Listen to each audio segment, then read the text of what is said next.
Bahwa Indonesia adalah produsen rumput laut karagenan terbesar di dunia, dan ini berkontribusi pada mata pencaharian di sejumlah desa-desa pesisir di Indonesia, dan ada sekitar 66.000 ya rumah tangga yang bergelut di usaha budidaya rumput laut ini. Jadi bisa disebutkan bahwa rumput laut memegang peranan penting bagi penghidupan ya di masyarakat kita. Realitas tentang hulu hilir usaha budidaya rumput laut yang termasuk misalnya bagaimana teknik produksi, budidayanya, pemrosesan, perdagangan, sampai di bagaimana investasi tumbuh begitu ya, yang melibatkan sejumlah stakeholders, baik pemerintah, private sector maupun masyarakat itu sendiri. Lalu ya penelitian ini berfokus pada bagaimana sebenarnya membentuk atau bagaimana stakeholders itu berkontribusi dalam prosesinya ya. Misalnya bagaimana rumput laut ini penggunaannya itu sebagai agen pembentuk gel atau pengental dalam pengolahan makanan. Nah, ini saya kira menarik ya untuk mencermati dimensi dari rumput laut ini. Research Pair itu memilih Sulawesi Selatan karena disebut merupakan sepertiga produsen rumput laut di Indonesia, dan itu artinya benar yang disampaikan oleh KKP 7 tahun lalu bahwa Sulawesi Selatan merupakan penghasil rumput laut nomor 1 di Indonesia.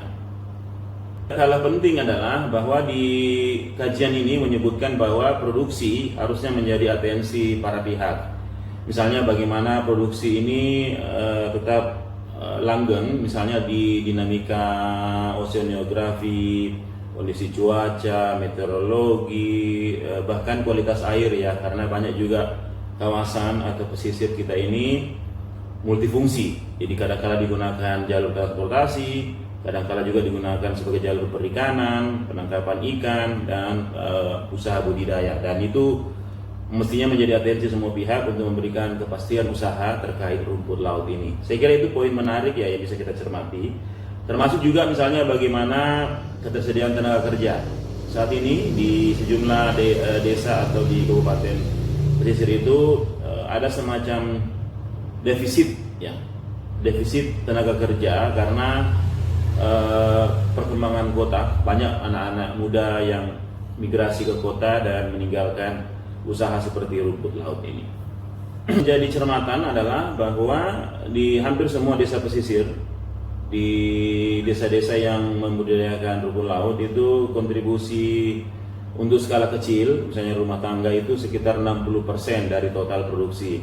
Artinya kalau misalnya berhitung produksi sulsel yang 1 juta sekian itu sebagian besar atau 600.000 ton itu merupakan pasokan dari yang small scale.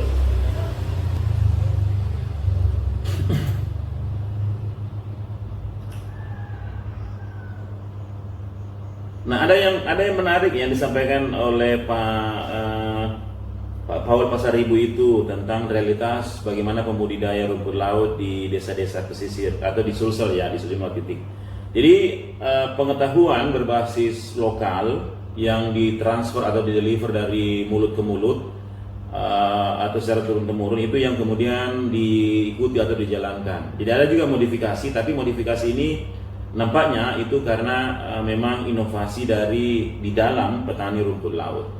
Dan yang juga menarik adalah bagaimana keterhubungan antar aktor. Jadi perlu mediasi untuk mereka bisa berbagi pengetahuan, pengalaman, dan juga temuan-temuan baru begitu ya terkait teknik atau metode budidaya. Yang menarik juga adalah bahwa di sejumlah kawasan ini, di sejumlah pesisir di Sulawesi Selatan, pengelolaan area laut itu biasanya diklaim oleh ketentuan informal yang tidak mengikat, karena memang misalnya seorang yang sudah lama tinggal di situ dia bisa mengklaim atau mengusahakan area kawasan laut untuk dijadikan lokasi budidaya. Tapi ini juga rupanya berpotensi menimbulkan konflik karena perubahan dari waktu ke waktu juga terjadi. Banyak orang juga mulai masuk ke dalam dengan segala macam utility-nya begitu, fungsinya, perhubungan, kepariwisataan dan juga budidaya itu. Jadi ini memang perlu menjadi atensi. Bagaimana misalnya menghindari adanya persaingan. Dan jika bicara persaingan di laut atau kompetisi di laut, tidak ada yang lebih pas kecuali menyiapkan regulasi seperti peraturan daerah, peraturan desa, begitu yang memungkinkan semua pihak didengar aspirasinya.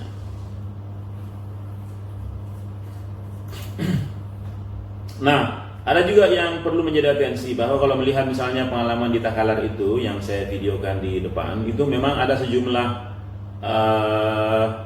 bahan yang digunakan untuk budidaya rumput laut yang menggunakan bahan-bahan pencemar ya, seperti botol plastik, tali gitu, tali rafia, tali ris ya, tali yang bisa saja menjadi pencemar ketika tidak digunakan kemudian dibuang ke laut, dan ini perlu diantisipasi. Artinya pengusaha atau kelompok-kelompok yang ada memang perlu menyiapkan strategi untuk before and afternya ya, setelah mereka menggunakan bahan-bahan itu. Ada yang menarik yang disampaikan Pak Pasaribu bahwa kualitas rumput laut ini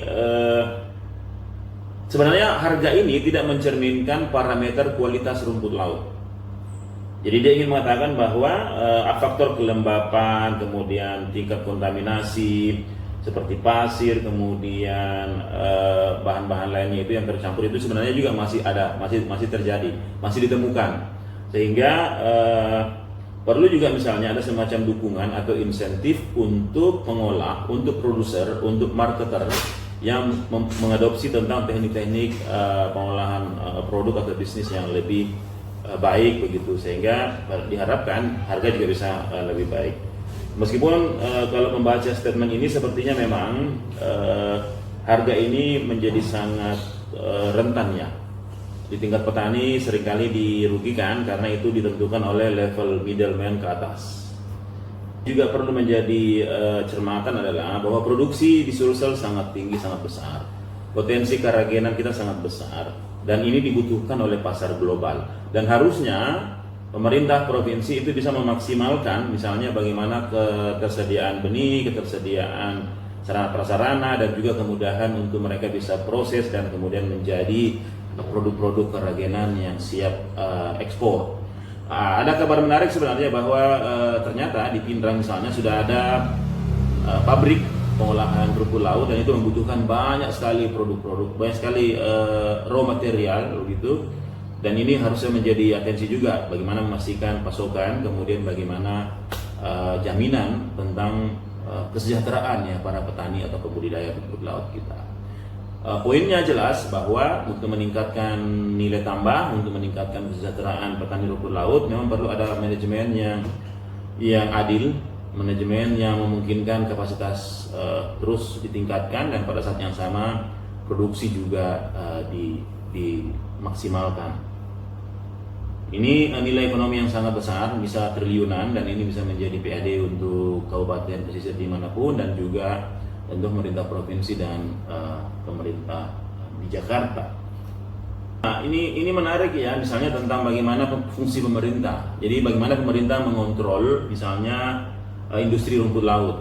Bagaimana pemerintah memberikan subsidi atau tarif, kemudian bahkan larangan ekspor kalau misalnya belum memenuhi standar. Lalu bagaimana menentukan harga dasar. Nah, ini yang saya kira memang perlu menjadi cermatan karena di sisi lain ini membutuhkan semacam bukti bahwa pemerintah memberi atensi pada kesejahteraan rakyat dan juga kelanjutan usaha budidaya ini. Kalau selalu petani berkeluh kesah bahwa harga tidak stabil, kemudian tidak sesuai dengan apa yang mereka harapkan, itu saya kira menjadi PR besar untuk kita. Nilai ekonomi dari rumput laut ini masih sangat besar, masih sangat potensial begitu ya untuk dijadikan sandaran ekonomi daerah, sehingga perlu riset, perlu kajian-kajian yang lebih dalam begitu dan memberikan solusi nyata tentang bagaimana mutualisme usaha di tingkat grassroots petani rumput laut, pemerintah, trader dan tentu pasar internasional yang sudah mulai diisi oleh produk-produk dari Sulawesi Selatan. Ada beberapa ide yang disampaikan Pak Pasaribu, seperti bagaimana menggunakan citra satelit untuk memantau begitu ya tentang potensi, kemudian bahkan kerentanan, misalnya kalau ada gejala penyakit rumput laut itu bisa dideteksi dengan.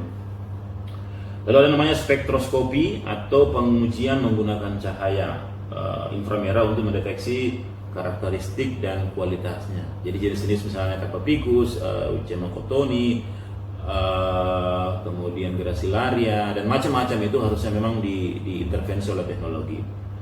Dan tentu untuk pembiayaan, digitalisasi pembiayaan mikro ini sangat dibutuhkan supaya seperti Dentimung kemarin di Takalar, kemudian Den Ramba itu bisa mendapat perhatian ya dari mungkin investor yang mau kerjasama dengan mereka, termasuk ya jangka panjang dan pembiayaan jangka menengah begitu ya.